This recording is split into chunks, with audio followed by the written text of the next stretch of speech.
Ang sulat ni Pablo sa mga taga-Galasya. Unang kabanata.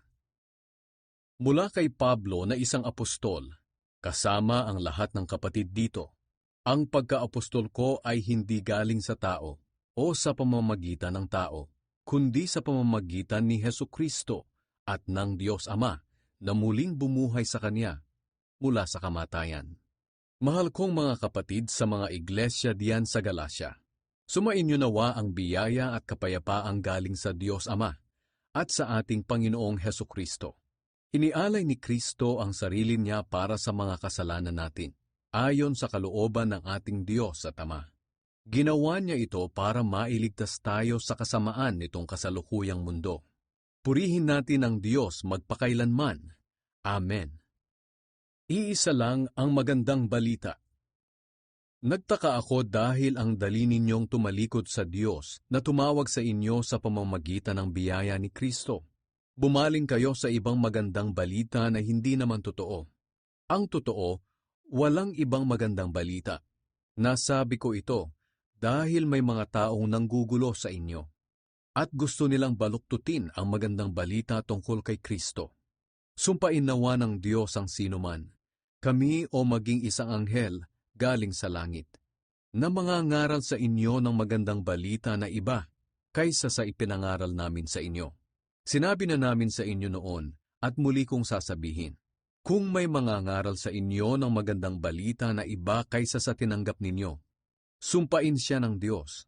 Huwag ninyong isipin na ang nais ko ay malugod sa akin ng tao. Hindi, ang nais ko ay malugod sa akin ng Diyos. Kung ang ikalulugod ng tao ang hinahanap ko, hindi ako tunay na lingkod ni Kristo. Paano naging apostol si Pablo? Gusto kong malaman ninyo mga kapatid na ang magandang balitang ipinangaral ko sa inyo ay hindi gawa-gawa lang ng tao. At hindi ko rin ito tinanggap o natutunan mula sa mga tao, kundi ipinahayag mismo sa akin ni Hesukristo. Alam naman ninyo ang dati kong pamumuhay noong kasapi ako sa relihiyon ng mga Hudyo. Inusig ko ng lubos ang iglesia ng Diyos at sinikap ko itong lipulin. At tungkol naman sa pagsunod sa relihiyon ng mga Hudyo, nahigitan ko ang marami sa mga kaedad ko dahil tapat kong sinunod ang mga tradisyong nanggaling pa sa mga ninuno namin. Ngunit sa awa ng Diyos, bago pa man ako ipanganak, pinili na niya ako at tinawag upang ihayag sa akin ang kanyang anak para maipangaral siya sa mga hindi Hudyo. Nang mangyari ito, hindi ako sumangguni kanino man. Hindi rin ako pumunta sa Jerusalem para makipagkita sa mga naunang naging apostol kaysa sa akin. Sa halip pumunta ako sa Arabia at pagkatapos ay bumalik ako sa Damascus. Pagkatapos ng 3 taon, pumunta ako sa Jerusalem para makipagkita kay Pedro. 2 linggo akong namalagi sa kanya. Wala na akong nakita pang ibang apostol maliban kay Santiago na kapatid ng Panginoon. Totoo ang lahat ng sinasabi ko sa sulat na ito, at alam ng Diyos na hindi ako nagsisinungaling. Pagkatapos pumunta na ako sa Syria at Cilicia. Nang panahong iyon, hindi pa ako personal na nakikita ng mga iglesia sa Judea na kay Kristo. Nabalitaan lang nila na ang dating umuusig sa kanila ay nangangaral na ngayon ng tungkol sa pananampalatayang sinikap niyang puksain noon. Kaya pinapurihan nila ang Diyos dahil sa ginawa niya sa akin. Ikalawang kabanata. Ang pagtanggap kay Pablo bilang apostol. Pagkatapos ng 14 na taon, pumunta ulit ako sa Jerusalem. Kasama ko sina Bernabe at Tito. Bumalik ako dahil nangusap sa akin ng Diyos na dapat akong pumunta roon. Nakipagkita ako ng sarilinan sa mga pinuno ng iglesia at ipinaliwanag ko sa kanila ang magandang balita na ipinangangaral ko sa mga hindi Hudyo. Ginawa ko ito para masiguro ko na hindi masasayang ang mga pinagpaguran ko noon hanggang ngayon. Nalaman kong sang-ayon sila sa ipinangangaral ko dahil hindi nila pinilit na magpatuli ang kasama kong si Tito kahit na hindi siya Hudyo. Lumabas ang usapin tungkol sa pagtutuli dahil sa ilang mga nagpapanggap na mga kapatid na nakisalamuha sa atin para sirain ang kalayaang natamo natin kay Kristo Jesus at gawin ulit tayong alipin ng kautusan ni Moises. Ngunit kahit minsan, Hindi kami sumang-ayon sa gusto nila upang maingatan namin para sa inyo ang mga katotohanang itinuturo ng magandang balita. Ang mga namumuno sa mga mananampalataya sa Jerusalem ay wala namang idinagdag sa mga itinuturo ko. Kung sa bagay, hindi mahalaga sa akin kung sino man sila. Dahil walang itinatangi ang Diyos. Sa halip na dagdagan nila ang mga itinuturo ko, kinilala nilang pinagkatiwalaan ako ng Diyos sa pagpapahayag ng magandang balita sa mga hindi Hudyo. Tulad ni Pedro na pinagkatiwalaan sa pagpapahayag ng magandang balita sa mga Hudyo. Sapagkat ang Diyos na kumikilos sa gawain ni Pedro bilang apostol sa mga Hudyo, ang siya ring kumikilos sa gawain ko bilang apostol sa mga hindi Hudyo. Kaya nang malaman ng mga kinikilalang pinuno ng iglesia na sina Santiago, Pedro at Juan na ipinagkaloob sa akin ng Diyos ang gawaing ito, tinanggap nila kami ni Bernabe bilang mga kamanggagawa sa pangangaral ng magandang balita. Napagkasunduan namin na kami ang mangangaral sa mga hindi Hudyo at sila naman ang mangangaral sa mga Hudyo. Ang tanging hiling nila ay huwag naming kalilimutang tulungan ang mga mahihirap. At iyan din naman talaga ang nais kong gawin. Pinagsabihan ni Pablo si Pedro. Noong dumating si Pedro sa Antioch, pinagsabihan ko siya ng harapan dahil mali ang ginawa niya. Sapagkat bago dumating ang ilang tao mula kay Santiago, kumakain si Pedro kasama ng mga hindi Hudyo. Pero nang dumating ang mga iyon, nagsimula na siyang umiwas at ayaw nang kumain kasama ng mga hindi Hudyo. Natakot siya sa maaaring sabihin ng mga Hudyong nagpupumilit na magpatuloy ang mga hindi Hudyo para maligtas. Pati tuloy ang ibang mga kapatid na Hudyo ay nakigaya sa pagkukunwari niya, at maging si Bernabe ay napagaya na rin. Nang makita kong hindi na ayon sa katotohanan ng magandang balita ang ginagawa nila, pinagsabihan ko si Pedro sa harap ng lahat. Bakit mo pinipilit ang mga hindi Hudyo na mamuhay na parang mga Hudyo? Ikaw nga mismo na isang Hudyo ay namumuhay na parang hindi Hudyo. Ang kaligtasan ay para sa lahat. Kaming mga ipinanganak na Hudyo ay iba sa mga hindi Hudyo na itinuturing ng mga kapwa naming Hudyo na makasalanan. Ngunit alam namin na ang tao ay itinuturing na matuwid ng Diyos sa pamamagitan ng pananampalataya kay Hesukristo at hindi sa pagsunod sa kautusan. Kaya nga kaming mga Hudyo ay sumampalataya rin kay Kristo Jesus para maituring na matuwid sa pamamagitan ng pananampalataya at hindi dahil sa pagsunod sa kautusan, sapagkat walang sino mang maituturing na matuwid sa pamamagitan ng pagsunod sa kautusan. Ngayon, kung lumalabas na makasalanan pa rin kami, sa kagustuhan naming maituring na matuwid sa pamamagitan ng pakikipag-isa kay Kristo, masasabi bang si Kristo ang dahilan ng pagiging makasalanan namin? Hindi. Ngunit kung babalikan ko naman ang pagsunod sa kautusang iniwan ko na, ako na rin ang nagpapatunay na makasalanan ako. Sa katunayan, sa pamamagitan mismo ng kautusan, nalaman ko na wala ng kapangyarihan ang kautusan sa akin. Kaya malaya na akong mamuhay para sa Diyos. Namatay akong kasama ni Kristo sa krus. Hindi na ako ang nabubuhay sa aking sarili, kundi si Kristo na. Ipinapamuhay ko ang buhay kong ito sa pamamagitan ng pananampalataya sa anak ng Diyos na nagmahal sa akin at nag-alay ng buhay niya para sa akin. Hindi ko binabaliwala ang biyaya ng Diyos, dahil kung maituturing na matuwid ang tao sa pamamagitan ng kautusan, walang saysay ang pagkamatay ni Kristo. Ikatlong kabanata. Ang pagsunod sa kautusan at ang pananampalataya kay Kristo. Ano ba naman kayong mga taga-Galasya? Hindi ba kayo makaintindi? Bakit kayo naniniwala sa mga nanlilinlang sa inyo? Hindi ba't malinaw na ipinangaral ko sa inyo ang kahulugan ng pagkamatay ni Kristo sa krus? Ito ngayon ang gusto kong itanong sa inyo. Tinanggap niyo ba ang banal na espiritu dahil sa pagsunod sa kautusan? O dahil sumampalataya kayo sa magandang balita na napakinggan nyo? Talagang hindi nga kayo makaintindi. Nagsimula kayo bilang mananampalataya sa pamamagitan ng kapangyarihan ng Espiritu. Bakit ngayon pinipilit ninyong magpakabanal sa pamamagitan ng sarili ninyong pagsisikap? Wala na bang halaga sa inyo ang naranasan ninyo? Mawawalan na lang ba ito ng kabuluhan? Hindi ba't ibinigay sa inyo ng Diyos ang kanyang espiritu at sa pamamagitan niya ay gumagawa kayo ng mga himala? Tinanggap niyo ba ito dahil sa pagsunod sa kautusan o dahil sumampalataya kayo sa magandang balita na napakinggan ninyo? Tingnan niyo ang nangyari kay Abraham. Ayon sa kasulatan, sumampalataya siya sa Diyos, kaya itinuring siyang matuwid. Malinaw na ang mga sumasampalataya sa Diyos ang siyang mga tunay na anak ni Abraham. Noon pa man, sinasabi na sa kasulatan na ituturing na matuwid ng Diyos ang mga hindi Hudyo sa pamamagitan ng pananampalataya nila.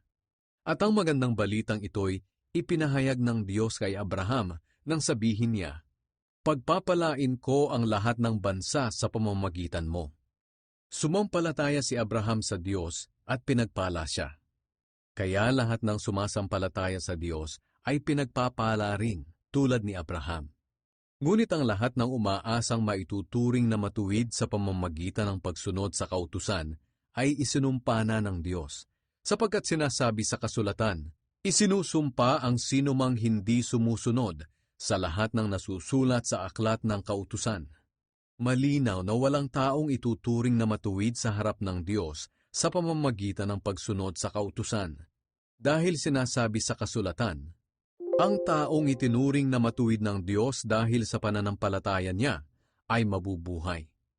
Ang kautusan ay hindi nakabatay sa pananampalataya. Sapagkat sinasabi sa kasulatan, ang nagnanais mabuhay sa pamamagitan ng kautusan ay kailangang sumunod sa lahat ng iniuutos nito.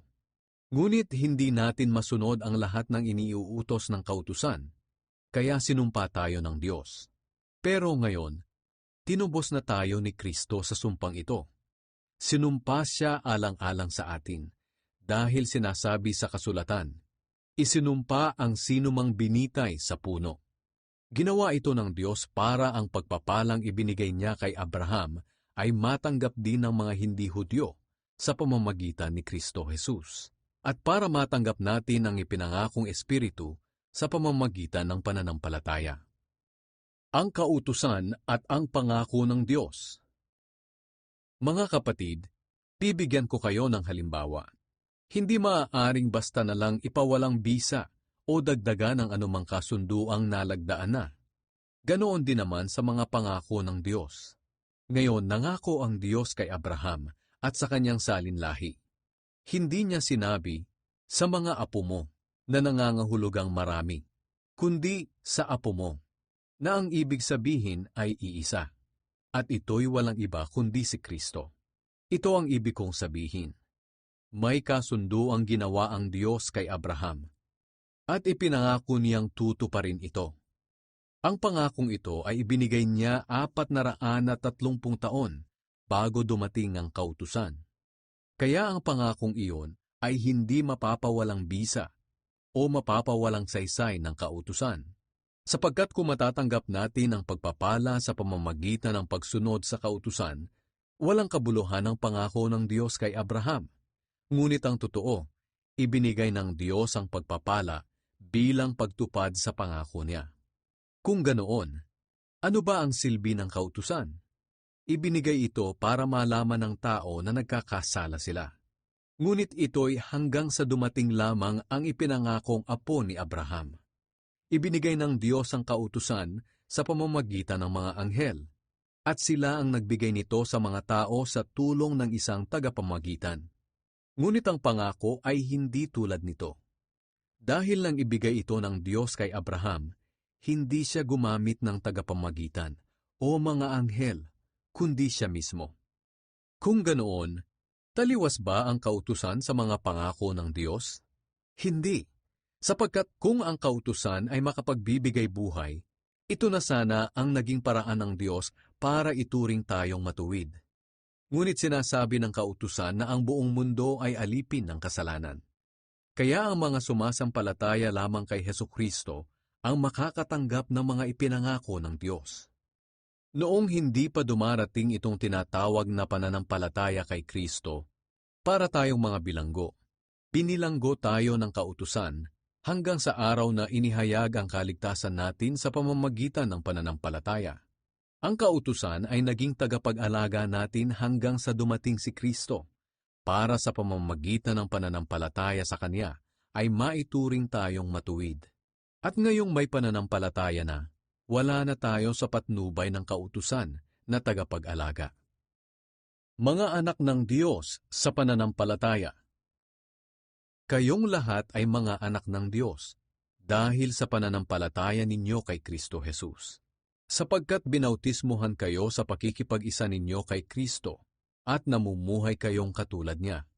Ngayon, wala nang pagkakaiba ang Hudyo sa hindi Hudyo, ang alipin sa malaya, ang lalaki sa babae. Kayong lahat ay iisa na dahil kayo'y na kay Kristo na.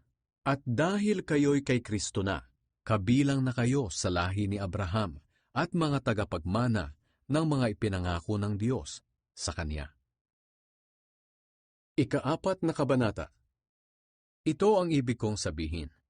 Habang bata pa ang tagapagmana, wala siyang ipinagkaiba sa mga alipin, kahit kanya ang lahat ng ari-arian.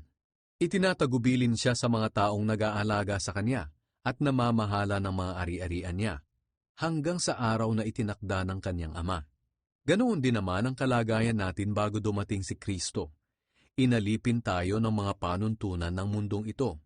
Ngunit nang dumating na ang takdang panahon, isinugo ng Diyos ang kanyang anak sa mundo.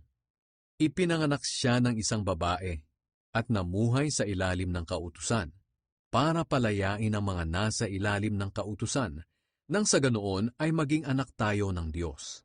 At dahil mga anak na tayo ngayon ng Diyos, isinugo ng Diyos ang espiritu ng kanyang anak sa ating puso, kaya makakatawag na tayo sa kanya ng Ama. Ngayon, hindi na tayo mga alipin, kundi mga anak. At kung mga anak tayo ng Diyos, tagapagmana rin tayo ng mga pangako niya. Ang pagmamalasakit ni Pablo sa mga taga-Galasya. Noong hindi niyo pa kilala ang Diyos, naging alipin kayo ng mga Diyos-Diyosan. Ngunit ngayong kilala niyo na ang Diyos, o mas mabuting sabihin na kinilala kayo ng Diyos bilang mga anak, bakit bumabalik pa kayo sa walang bisa at mga walang kwentang panuntunan? Bakit gusto ninyong magpaaliping muli sa mga ito? May pinapahalagahan pa kayong mga araw, buwan, panahon at mga taon. Nag-aalala ako na baka nasayang lang ang lahat ng pagsisikap ko sa inyo. Nakikiusap ako sa inyo mga kapatid, na tularan ninyo ako. Dahil kahit isa akong Hudyo, tinalikuran ko ang pagsunod sa kautusan ng mga Hudyo, at naging katulad ninyong hindi Hudyo. Wala kayong kasalanan sa akin. Alam naman ninyo na ang pagkakasakit ko ang naging dahilan, kaya ko na ipangaral sa inyo ang magandang balita sa unang pagkakataon. Kahit naging pagsubok sa inyo ang sakit ko, hindi nyo ako hinamak o itinakwil. Sa halip tinanggap nyo pa nga ako na parang isang anghel ng Diyos, o parang ako na mismo, si Hesukristo. Napakasaya natin noon. Ano ang nangyari? Ako mismo ang makakapagpatunay na kung maaari lang noon ay dinukit na ninyo ang inyong mga mata para ibigay sa akin. Naging kaaway na ba ninyo ako dahil sinasabi ko ang katotohanan? May mga tao riyan na nagpapakita ng pagmamalasakit sa inyo, pero hindi mabuti ang hangarin nila. Gusto lang nila akong siraan, para sila ang sundin ninyo. Hindi masamang magpakita sila ng pagmamalasakit, kahit wala ako sa piling nyo. Basta't mabuti lang ang hangarin nila. Minamahal kong mga anak, hanggat hindi nakikita sa inyo ang buhay ni Kristo, maghihirap akong parang isang babaeng nanganganak. Kung maaari lang sana, makapunta na ako riyan at makausap kayo ng maayos. Dahil nag-aalala ako ng labis sa inyo. Ang halimbawa ni Sara at Hagar. Ngayon, sabihin nga ninyo sa akin, kayong mga nais magpailalim sa kautusan, hindi ba ninyo alam ang sinasabi sa kautusan? Sinasabi roon na may 2 anak si Abraham. Ang isa'y anak niya sa kanyang alipin na si Hagar, at ang isa naman ay anak niya sa asawa niya na si Sara. Ang kanyang anak sa alipin ay ipinanganak ayon sa karaniwang panganganak. Ngunit ang anak niya sa kanyang asawa ay ipinanganak ayon sa pangako ng Diyos.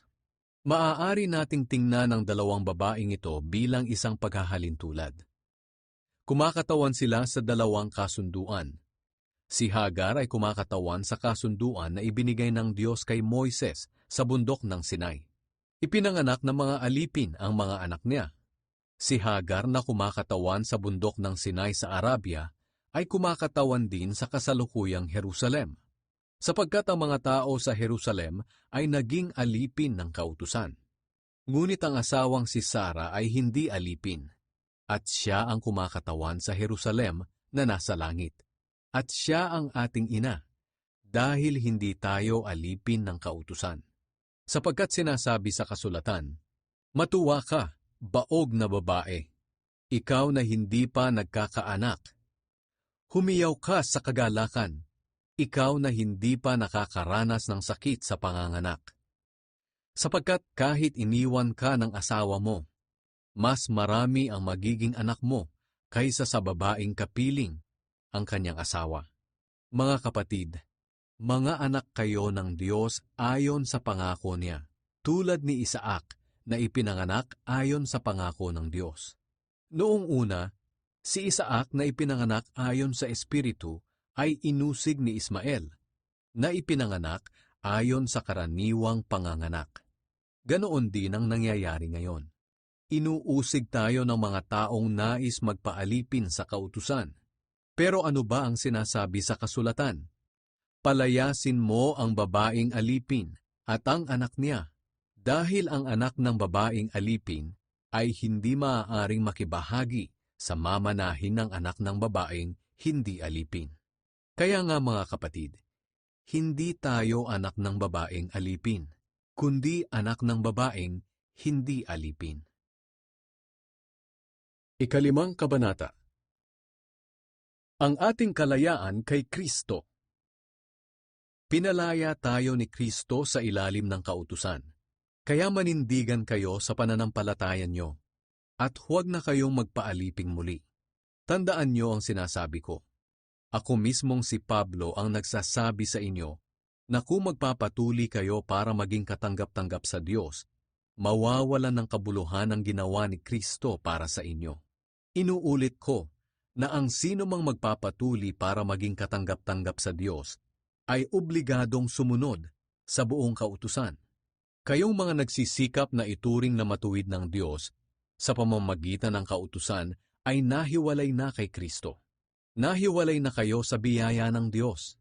Ngunit umaasa kami at nananalig na sa pamamagitan ng banal na Espiritu at ng pananampalataya namin, ituturing kaming matuwid ng Diyos. Sapagkat sa mga na kay Kristo, walang halaga ang pagiging tuli o hindi. Ang tanging mahalaga ay ang pananampalatayang nakikita sa pamamagitan ng pagmamahalan. Mabuti noon ang mga ginagawa ninyo.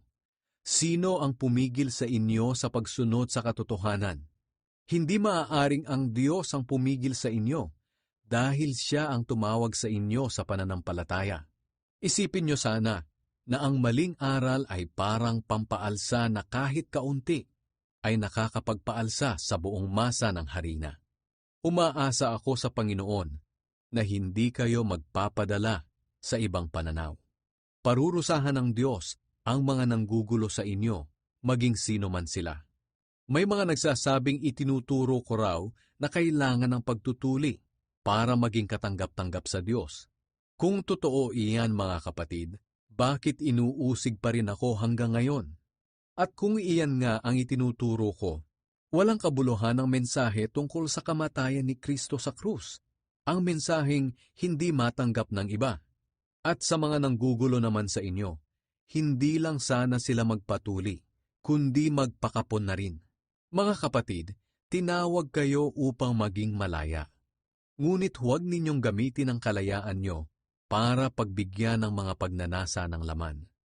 Sa halip, magmahalan kayo't magtulungan, sapagkat ang buod ng buong kautusan ay nasa isang utos. Mahalin mo ang iyong kapwa gaya ng iyong sarili. Ngunit kung patuloy kayong mag-aaway-away na parang mga hayop, baka tuluyan na ninyong masira ang buhay ng isa't isa. Ang pamumuhay sa banal na espiritu. Kaya mamuhay kayo ng ayon sa nais ng banal na espiritu para hindi ninyo mapagbigyan ng pagnanasa ng laman. Sapagkat ang ninanasa ng laman ay laban sa nais ng espiritu, at ang nais ng espiritu ay laban sa ninanasa ng laman. Magkalaban ang dalawang ito, kaya hindi ninyo magawa ang gusto ninyong gawin. Ngunit kung nagpasakop na kayo sa banal na espiritu, hindi na kayo sakop ng kautusan. Ang mga taong sumusunod sa ninanasa ng laman ay makikilala sa gawa nila.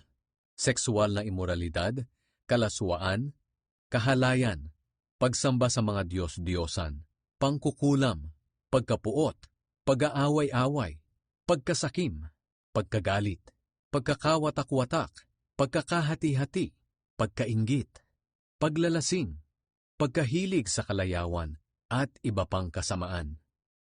Binabalaan ko kayo tulad ng ginawa ko na noon. Ang mga namumuhay ng ganito ay hindi mapapabilang sa kaharian ng Diyos. Ngunit ito ang bungang makikita sa taong namumuhay sa kapangyarihan ng banal na espiritu. Pag-ibig, kagalakan, kapayapaan, pagtitiis, kabutihan, kagandahang loob, katapatan, kahinahunan, at pagpipigil sa sarili. Kung ganito ang pamumuhay natin, hindi natin malalabag ang mga utos ng Diyos. Ipinako na ng mga nakay Kristo ang pagnanasa at masasamang hangarin ng kanilang laman doon sa krus. At dahil nga namumuhay na tayo sa kapangyarihan ng banal na espiritu, magpatuloy tayo sa patnubay nito. Huwag tayong maging mapagmataas. Huwag nating galitin ang ating kapwa at iwasan ang inggitan. Ika-6 na kabanata. Magtulungan tayo. Mga kapatid, kung may magkasalaman sa inyo, kayong mga ginagabayan ng banal na espiritu ang dapat tumulong sa kanya para magbalik loob sa Panginoon. Ngunit gawin niyo ito ng buong hinahon at mag-ingat kayo dahil baka kayo naman ang matukso. Tulungan ninyo ang isa't isa sa mga problema at sa ganitong paraan ay matutupad ninyo ang utos ni Kristo. Kung mayroon sa inyong nag-aakala na nakakahigit siya sa iba, gayong hindi naman, nililinlang lamang niya ang kanyang sarili. Dapat suriin ng bawat isa ang ginagawa niya. At kung mabuti ang ginagawa niya, magalak siya. Pero huwag niyang ikukumpara ang sarili niya sa iba, dahil may pananagutan ng bawat isa sa kanyang ginagawa. Ang mga tinuturuan ng salita ng Diyos ay dapat na tumulong at magbigay sa mga nagtuturo sa kanila. Huwag ninyong linlangin ang inyong sarili. Ang Diyos ay hindi madadaya ni numan. Kung ano ang itinanim ng tao, iyon din ang kanyang aanihin. Kung ang ninanasa ng laman ang sinusunod ng isang tao, kamatayan ang aanihin niya.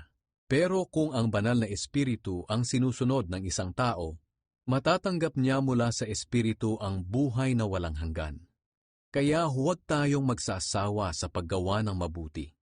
Dahil sa tamang panahon, matatanggap natin ang ating gantimpala kung hindi tayo susuko.